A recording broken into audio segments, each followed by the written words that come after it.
So how much do you actually know about this place then, Scarlet? How did you get started here at the department?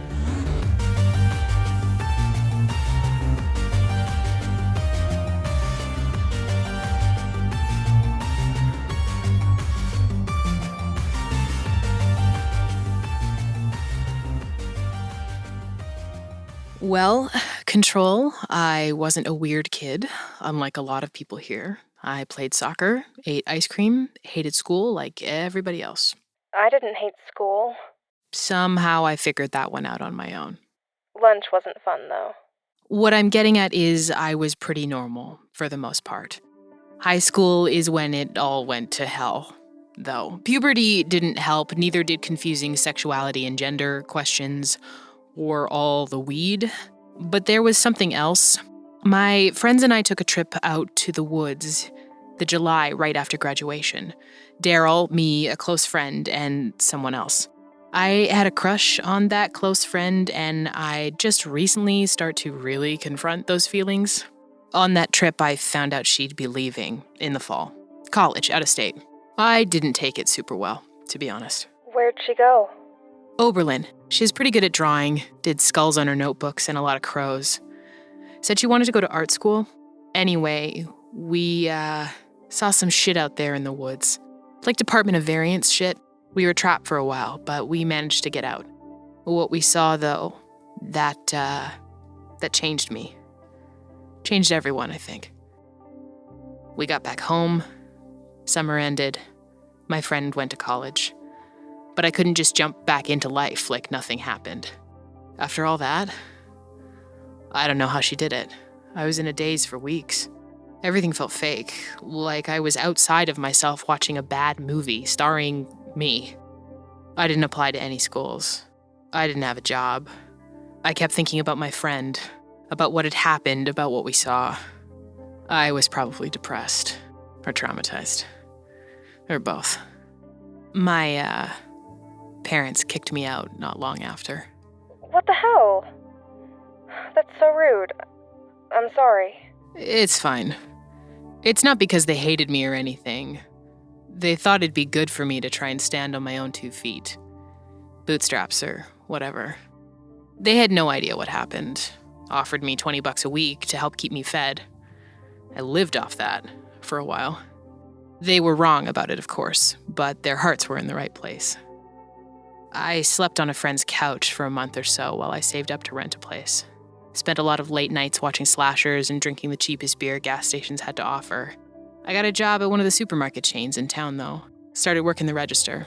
Good news was, my soul was already crushed when I started. I was the perfect fit for minimum wage work. I wasn't on the register long, though. Turns out what they'd really wanted was another person for the deli counter. Didn't tell me that up front, though. So I was put to work in the meat zone for 30 hours a week. I did a lot of the slicing. You know those big machines where you push the chunk up against the blade and try and get it real thin? Yeah. Never used one, though. It seems dangerous. Yeah, you're telling me. Didn't bother me at first, though. I was sleepwalking through every day by then. I'd gotten my own place with a roommate, but I still couldn't talk to anybody about what went on. My friend was gone. The others had left or were too fucked up to help, and no one else would believe me. So I kept at it. Wake up, stumble to work, slice and wrap meat for 8 hours, go home. Have nightmares. Wake up again. You know when you wake up from a dream, but you're still in another one? That's what every day felt like. Just bad dreams, over and over. Is all that we see or seem but a dream within a dream. What's that? Edgar Allan Poe. Dream within a dream. You like horror, right? You might like it. Yeah, I read some Poe in junior high. He wrote the one about the gorilla murderer, right? Orangutan. But yes, murders in the Rue Morgue. Well, one day I nodded off at the slicer and my finger slipped. Cut a part of it clean off. Right index. It's shorter than the rest now. There was blood all over the machine, all over my apron. A torn glove, piles of meat sitting and stinking around me splattered with red. I almost passed out. A nice coworker drove me to the ER. I got it sewn up, but I'm still paying for it. I spent a few days recovering and then went in for my shift, but they told me not to bother. I was fired. I can't believe that. They fired you for getting hurt? Could you, file a complaint with the labor department or something? Yeah, right. No chance of that. Michigan's a right-to-work state. They can fire you for pretty much any reason, anytime. Coworker fell and broke his back early on, was let go the same day. Technically, I did miss work. And as we all know, technically is corporate's favorite phrase. I was, pretty low then. Not gonna lie. Unemployed, living on my parents' couch again, in constant pain, alone. No prospects, no way out. There were, few things that I considered. I was pissed off, too, though. I was determined not to let that store kill me. I went on long walks instead, got some fresh air. Because of all the stuff that happened up north, trees in general still made me uneasy then, but I went back into the woods anyway. Maybe I needed the exposure to help me get over it. Embraced my fear like a fucked up little Batman. While I was walking the trails, I could hear weird birds, saw animals I'd never seen before, and something in my brain had been switched on that couldn't be turned back off. But it didn't hurt so much anymore. I started martial arts training too. A weekend class half full of kids. I wanted to get strong. I figured if I couldn't talk to anyone, punching was a decent backup plan. You know, Scarlet, if you're ever feeling that way again, you can talk to me. I know we're not really friends yet, but still. Yeah, thanks for the offer. What happened next? I got a job doing security at an art gallery. Better than joining the army or police academy. Shit hours, but kept me fed and dry. Another year or more passed. I was in another routine, but this one was better. A little healthier. But there was still something missing. Is that security job how you ended up here? After I'd been on the job for a while, I got a call from my friend, the one I hadn't spoken to since she left for college. She said a friend had an exhibition at a gallery and heard about me working it. Said I should come visit her in Ohio. Only about a 2-hour drive. She'd have graduated by then. Funny that you were both in the art world, but from opposite ends. Never thought about it like that. Sorry, go on. I thought about it for a while, but eventually I went. She didn't invite me just to catch up, though we did do that. Or to meet her boyfriend, though I grudgingly did that too. She had a job for me, government work with real benefits and a decent wage. I asked her what the catch was. She said I'd have to tell her boyfriend everything we saw in those woods on that long night. There's always a catch. Oh, who was this boyfriend that wanted to know about it? He was a new professor, and my friend had started doing TA work there. Different departments, though. He was a little older, but seemed nice enough, and he was fascinated by what happened to us. And he believed it? Why?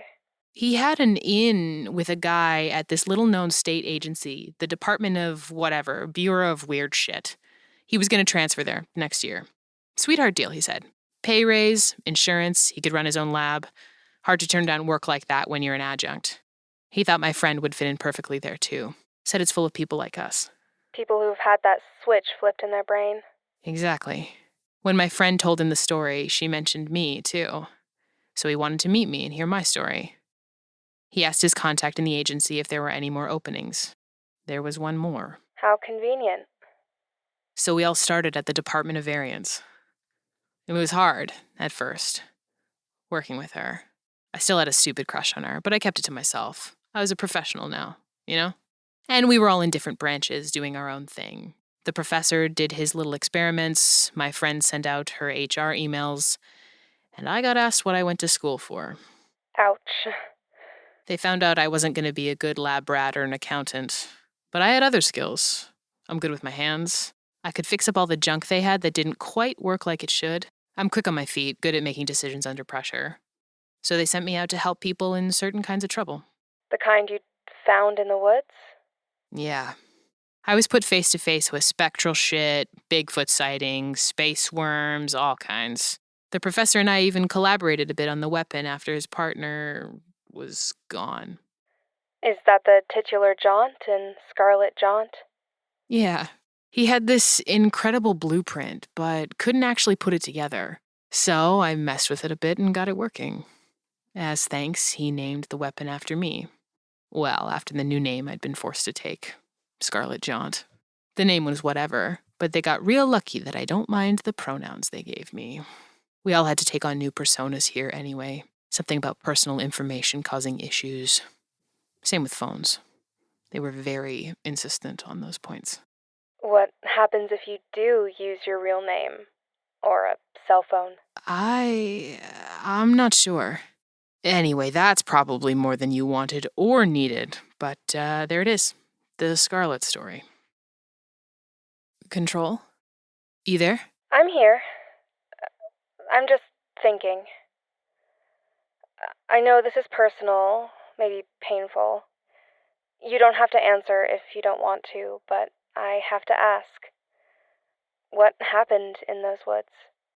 Maybe another time. Never mind. Who's the professor? Sterling proof. Big brain and not much ego, surprisingly. Seems aloof, but that's just because his head's in the clouds and he talks like a dictionary. He does fold like a paper bag the second there's a crisis, though.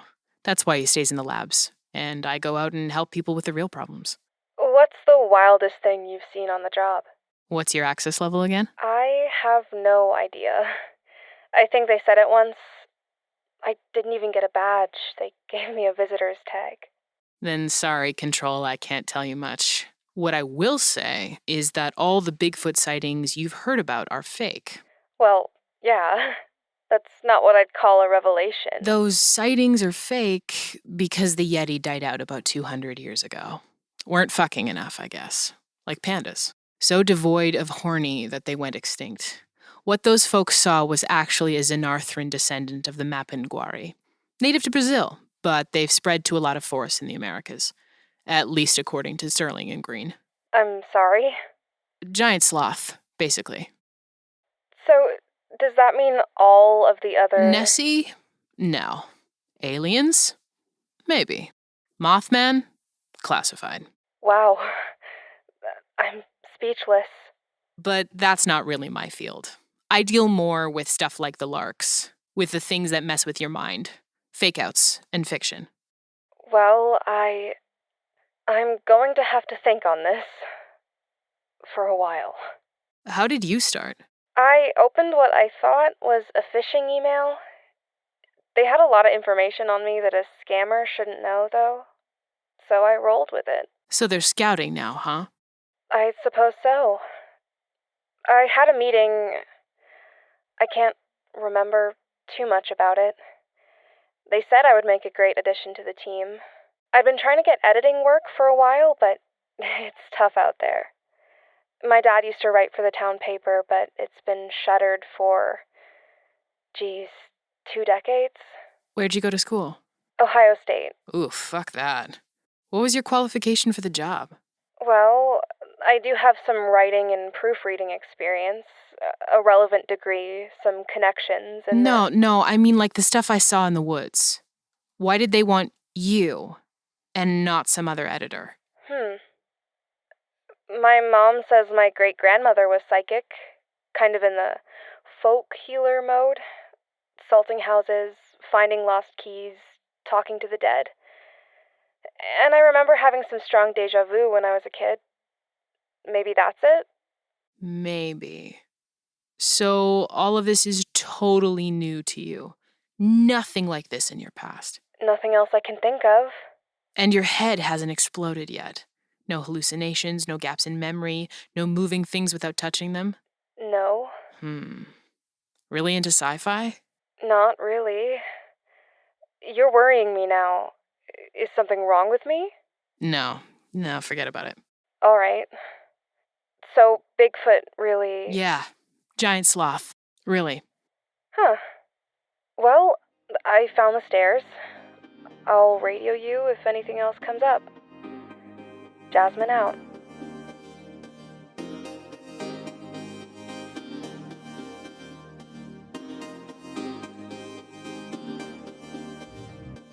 Scarlet Jaunt, reporting. I'm sitting on 17 right now. Haven't heard from anyone since the whole thing started. Not sure if anyone's listening on this channel, but if so, I could use some technical support. It's getting a little hot here, like Jalo soundtrack hot. Could use a jaunt. Anyone there? Over. I'll be dropping down soon. Is maintenance up? I didn't realize we were in full asymmetry. Sterling okay. Violet. Where is everyone? Did you guys get out already? That lark got a little too close for comfort. If you're hearing this, please respond. Doesn't matter who. Just drop a jaunt down an elevator shaft and I'll catch it. Over. Well, I dumped pretty much my whole backstory on the newbie. Hope that's okay. I think she's cleared for that much at least. Oh, she broke the case in the concert hall. She can be a little rebel when she wants something. I admire that. Don't know if that broken case is gonna mess with the people left in here. But she seems fine. Just keep an eye out. She's got a bit of an edge to her I didn't see coming. What's with the name, anyway? And she says she doesn't have any variance in her past. Doesn't seem like she has any defenses built up. This place could tear her to shreds. Are we sure she's a good hire? Over. Red sucks, yellow blows, and blue's a weenie. No responses, huh? Ugh, whatever. I should save battery power. Dropping down a floor now. If any of you can hear me, I need an update and an ETA on extraction. Scarlet Jaunt, over and out.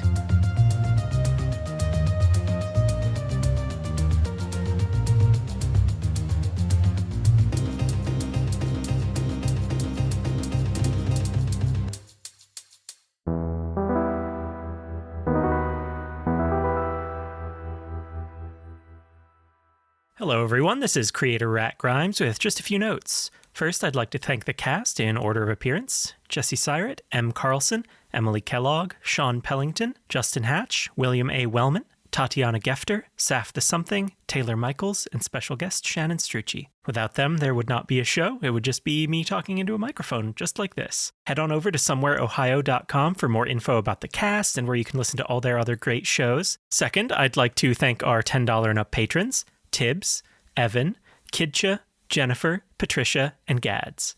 If you want your name in the credits as well, head on over to patreon.com/somewhereohio and sign up to support the show. Even pitching in $1 will get you early access to episodes, and $10 and up will get your name in the credits just like those fine folks. If you enjoy the show and want to support it another way, a great way to do that is to leave a rating or review on your podcast platform of choice. So if you leave us a 5-star review on Apple Podcasts, we may read it out here. Just like this one from What's the Alternative that says, "New favorite podcast. The story, the voice acting, it's all amazing," and you can't see it, but that is in all caps. So thank you, What's the Alternative, and if you also enjoy it, go leave us a review. If you're looking for something else to listen to, check out this trailer for How It Ends. That feeling when you hear someone call your name and you turn, but no one's there and a shiver runs down your spine. When something moves just out of vision and it sets in. Do you know that feeling? Good. It means you're paying attention. Micah Jones set out to record a podcast about her recurring nightmares. All she wanted was to finally get some sleep.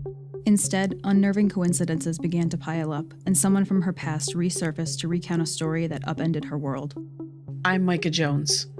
My friends and I stumbled onto something much darker, something we were never meant to find out. My dreams aren't just dreams. They're memories. Warnings. I should have paid closer attention.